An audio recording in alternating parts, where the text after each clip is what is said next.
Ladies and gentlemen, good morning to one and all. I cordially invite you and welcome to day 2 of the 4th annual convention by JPEF, Jothydev's Professional Education Forum, organized by P. Keshavdev Trust in association with Diabetes India. On day 2 of this Diabetic Scientific Educational Convention, we have for you panel discussions and workshop to cover the widest and the most specific topics in the management of diabetes and its research. Stressing on the importance of adhering to our time, without further ado, I welcome you all to the second day of the 4th annual JPEF convention. Now, I invite Mrs. Sunita Jothydev over to the stage to welcome the gathering.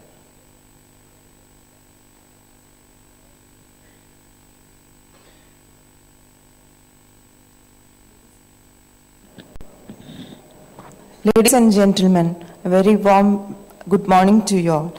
And this is the second day of Jothydev's Professional Education Forum, organized by P. Keshavdev Trust. And we have a good line of speakers today also from national and international. Faculty will be talking about various topics, and I hope you'll all enjoy, and we have done all our best to make you comfortable today and for the entire time of the convention. I welcome you all. And today there is one speaker has actually couldn't come over. That's why we are starting half an hour late. So we'll be starting soon. Welcome you once again for the second day of JPEF 2016. Thank you, ma'am. The first program on our schedule today is on tuberculosis and diabetes. And Dr. Arun Shankar, Center Head and Senior Consultant Diabetologist, Jothydev Diabetic Research Center, Trivandrum, is the moderator for this session. Sir, I welcome you onto the stage.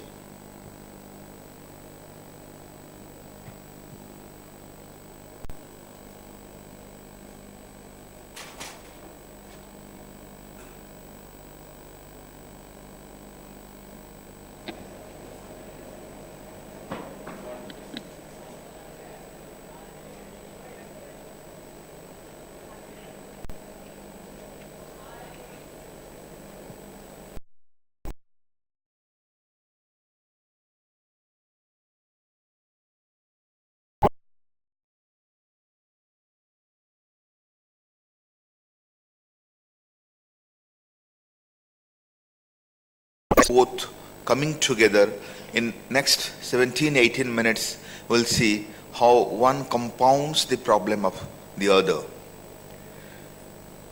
We'll see the diabetic and tuberculosis pathophysiology, the epidemiology, the severity of the disease and the outcome management, and we'll see how one synergizes with the pathophysiology of other. All of you know that tuberculosis and diabetes are currently in a state of convergence of two epidemics. The prevalence of diabetes has increased in countries endemic with the tuberculosis like that of ours. And the tuberculosis in diabetic patients has become a provocative situation in public health and clinical medicine. Even though link between the diabetes and the tuberculosis has been recognized since centuries, the first report dates back to 1027 AD at Rome that diabetes is associated more with tuberculosis, more than 1000 years ago. And still it is not considered an important complication of diabetes. And I was browsing the Harrison's Principle of Internal Medicine, which is all of us follow, the 19th edition, and it still doesn't emphasize tuberculosis in diabetes. In the list of complications, they have only put tuberculosis under the infection in a very short heading, and the association has not been given at all. So what I'll tell you in the next few minutes is the CDC description, the Center for Disease Control description of the nexus between tuberculosis and diabetes, which tells the people with diabetes on being infected with tuberculosis have almost two times higher risk of remaining culture positive, 3 times higher risk of progression to active tuberculosis, 4 times higher risk of relapse after completing treatment, and 5 times higher risk of death during tuberculosis treatment. This is what CDC concludes, and you can know the association from that. And the burden of tuberculosis and diabetes, you will see. You know about the diabetes mellitus, which is projected to be double by 2030, and tuberculosis, almost 2.2 million cases out of 9 million cases worldwide. 1/4 of the global load of tuberculosis is in India. It's a country with high tuberculosis and high diabetes, and the combination of two epidemics is going to be catastrophic for a developing country like us. If you see the pathophysiology, in a poorly controlled diabetes, it can lead to multiple complications, and in TB association, there is a direct factor like related to the hyperglycemia and cellular insulinopenia, and there are indirect factors like impaired macrophage and lymphocytic function. This is one of our patient with CNS tuberculosis, and you can see the dilated ventricles and the infarction because of the vasculitis. Here is a tuberculoma, and this is all complications along with the meningitis, and the patient is suffering in diabetic and tuberculosis. The hypoglycemia directly aids the colonization and growth of the organism. And in insulin deficiency, there is decreased activation of macrophages, decreased hydrogen peroxide production, impaired internalization of the Fc receptor bound antigen, and phagocytosis is affected. So diabetes might adversely affect the T cell population, the T cell growth, function and proliferation, and decreases the interferon gamma. The interferon gamma potentiates the nitric acid dependent intracellular killing activity of macrophages, and it has been proved in the rat models that the decrease in the interferon alpha, interferon gamma, interleukin 12 and nitric oxide increases the susceptibility to the tuberculosis, and this is proved beyond doubt.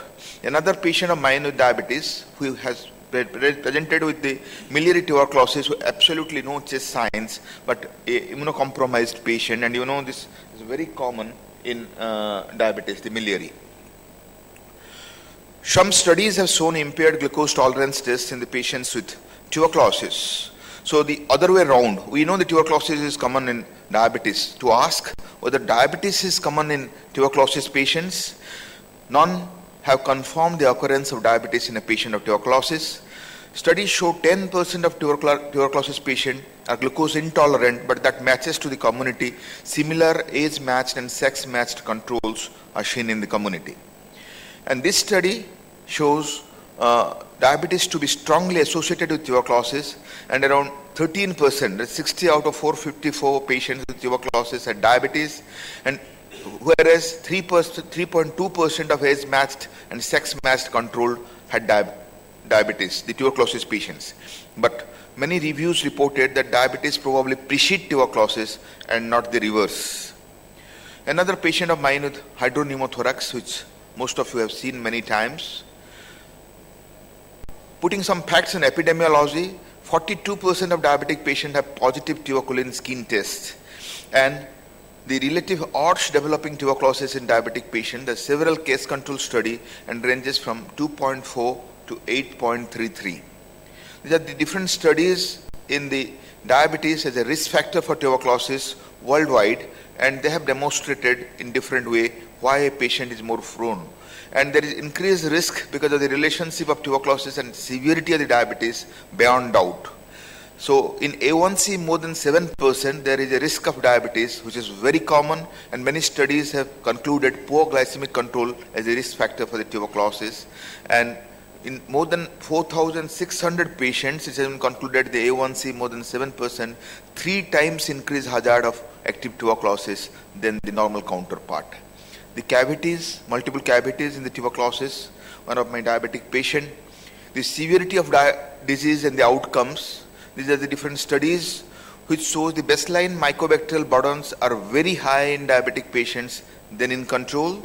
And this is another patient with TB lymphadenitis, tubercular lymphadenopathy, and the sputum conversion, the studies show the diabetes and tuberculosis treatment had longer sputum culture conversion times, and they have concluded that although bacillary burden is very high at presentation, it's leading to modestly longer time for the conversion. Rates of sputum culture conversion are similar to those of the non-diabetic patients in 2 to 3 months. So diabetes confers a 3.9 times increased risk of treatment failure.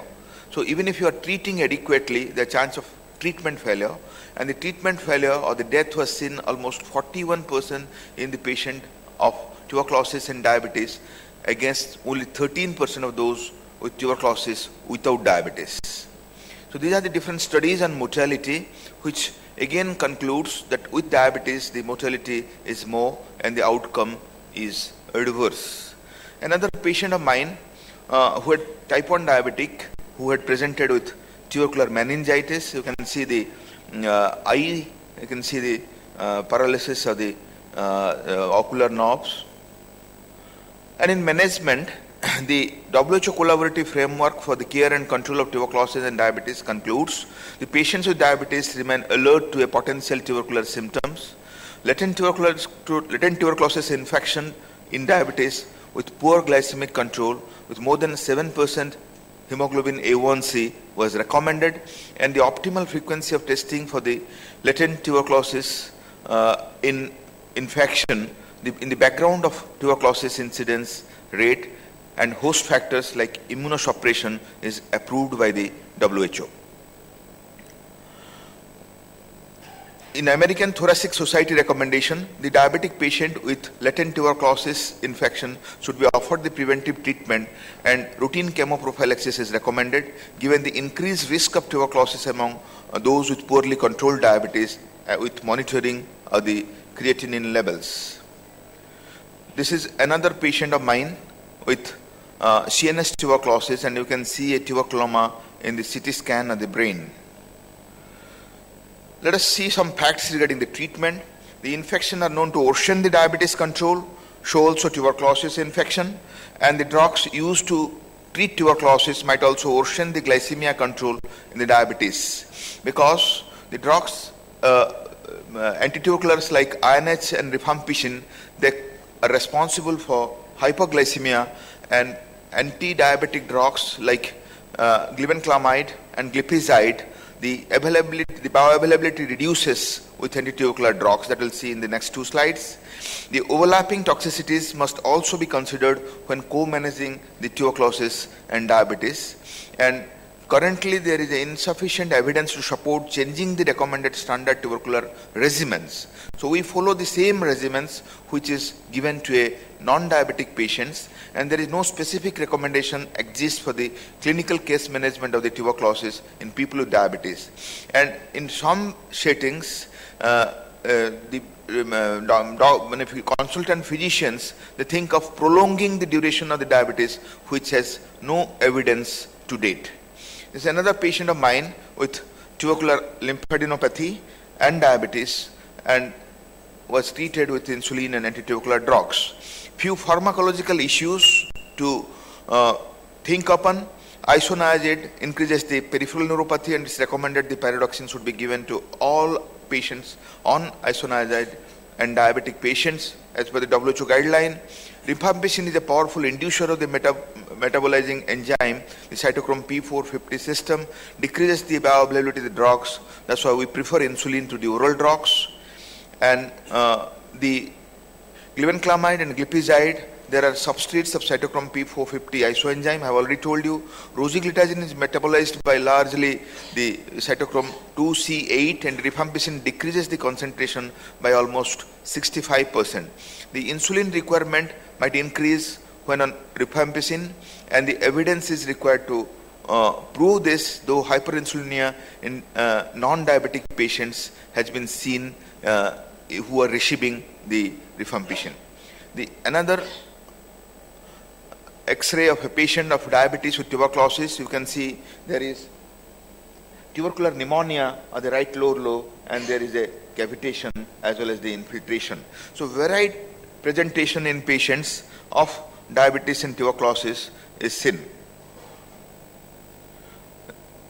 The treatment part, the treatment of the diabetes should be continued as recommended, and the careful monitoring is required for the patients on antitubercular drugs as appropriate doses adjustment of the diabetic agents are essential based on the blood sugar monitoring, and always insulin is the preferred choice instead of the oral drugs. As I have already told you, the oral drug availability is low, that is in one hand.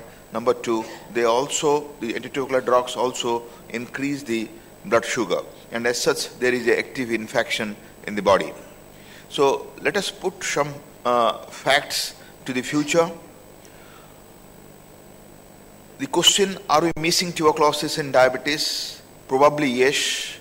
Enough emphasis has been laid on the conditions associated with diabetes, but the convergence of two large epidemics has been grossly overlooked. And I'll tell, in a country like India, we have to remember, in any immunocompromised patient, any patient with existing pathology has the potential of incurring another one. The complex relations of tuberculosis in diabetes is now fairly understood. An effective screening program by a nodal agency is urgently needed, and the elaborate recommendation of guidelines should be framed and implemented for the patient of tuberculosis in diabetes, so as for the detection, for the treatment, as well as for the follow-up to prevent the relapse. There are a few unanswered questions before we summarize and end the talk. Are diabetic patients at higher risk of relapse than non-diabetic patients? What is the appropriate treatment duration? Does aggressive management in such patients affect treatment outcomes? And what are the most common preventable causes of death in co-affected individuals? Would screening for and treatment of latent tuberculosis in diabetic patients be cost effective, and should we give the chemoprophylaxis in such patients? So finally, to summarize, tuberculosis and diabetes are two epidemics currently in a state of convergence in our country. Without the implementation of immediate measures, the effect will be catastrophic, especially in our country. And it's now confirmed, maybe many studies show incidence and severity in the tuberculosis in patients of diabetes is very high, and the screening programs and the patient education should be started, and further recommendations on the treatment are required. Thank you for the time. Thank you for the attention. And before I leave, I invite all of you at present, because we have to practice what are there in the literature, but it requires further study. That's why I have concluded. It requires further study to tell whether they require antitubercular treatment for a longer duration. But at the time of stopping the